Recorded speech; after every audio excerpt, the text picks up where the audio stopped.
Hey guys, Henry from Adventure Air here, and we have super CFI man Jeremy behind the camera. There's Jeremy right there. All right, so we're going to talk about maintenance and how much this stuff costs when you get these things.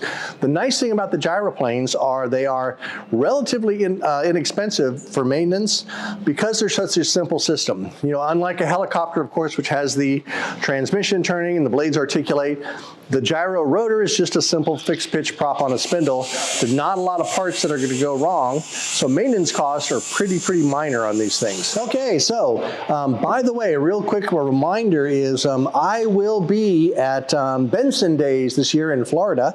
So if you happen to be, I'm going to be there Wednesday through Saturday. So if you're around Benson Days in Florida, come on by and say hi. And I'm also going to be at Sun and Fun in Florida, which is the week after Benson Days. I think that's the 1st to the 6th of April. So come on out to Sun and Fun and Benson Days and kind of say hi. I will be at the AutoGyro booth at Sun and Fun, and I'm going to be wandering around Benson Days just watching all the fun. It's really a fun show. Both of those are. Benson Days is a little more loose, and you'll meet some characters out there. But come and say hi to me if you happen to be in the area. Okay, so what costs are associated here? Well, basically you have, we as a flight school, we have to do 100 hours and annual inspections on these things. And they're unlike an aircraft. Sometimes aircrafts can get pretty expensive, like a Cessna or something.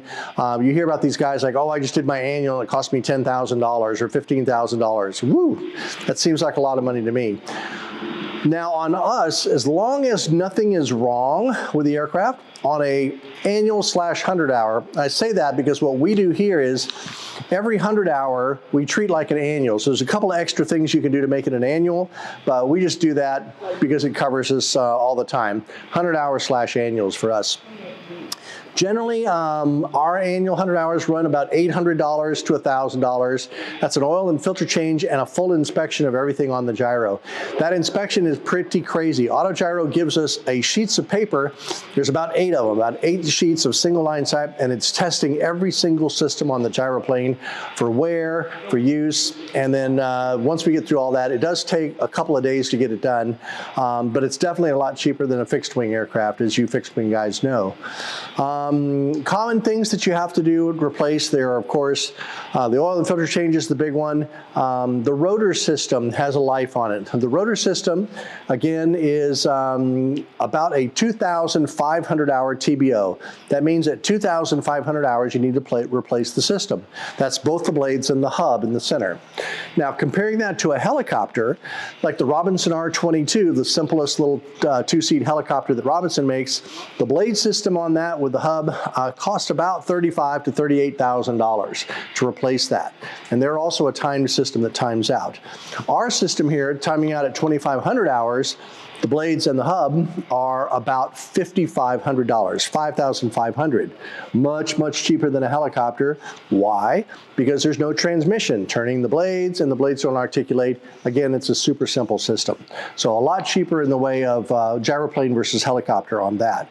The rest of the systems are pretty simple. Another part is on the engine. Depending on which Rotex engine that you get, the TBOs are currently on the 915 engine. They're 1,200 hours for a TBO, but I believe the new 915s about to come out are going to be 2,000 hour TBOs. All the rest of the engines that I know that Rotex makes, the 912, the 914, and the 916, are all 2,000 hour TBOs. And what does that mean? That means time before overhaul.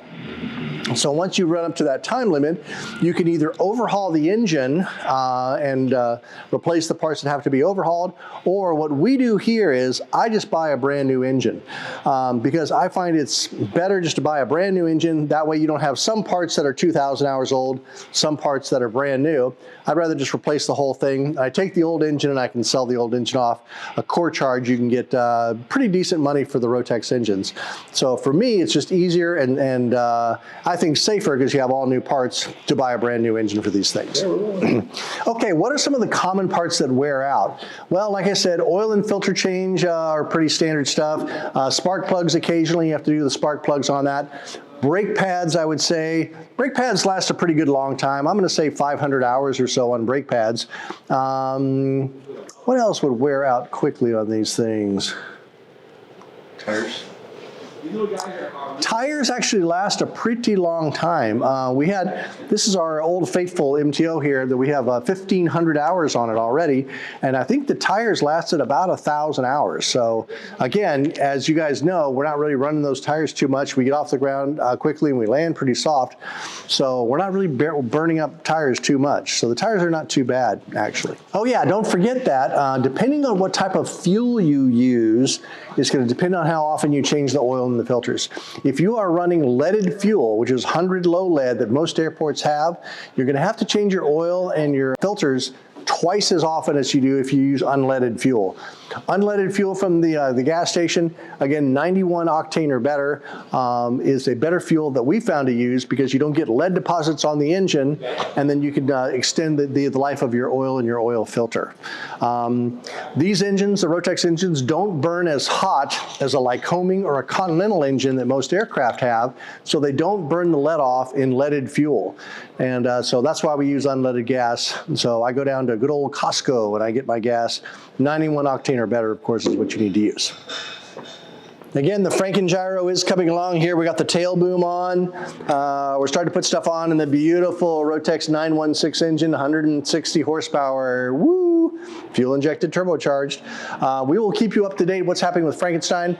We're getting ready to install all the avionics on it, and that's going to be pretty exciting. If you guys have any questions about maintenance, cost, or anything like that, please feel free to contact us, leave us a little note below. Also, a good thing to remember is most of these aircraft, the gyroplanes, are pretty new airplanes. So unlike getting like a 1975 Cessna or something like that, these new aircraft they don't wear out as quickly. You know, the parts are pretty new and they last a long time. All right, so any questions, let us know. Until next time, I will see ya.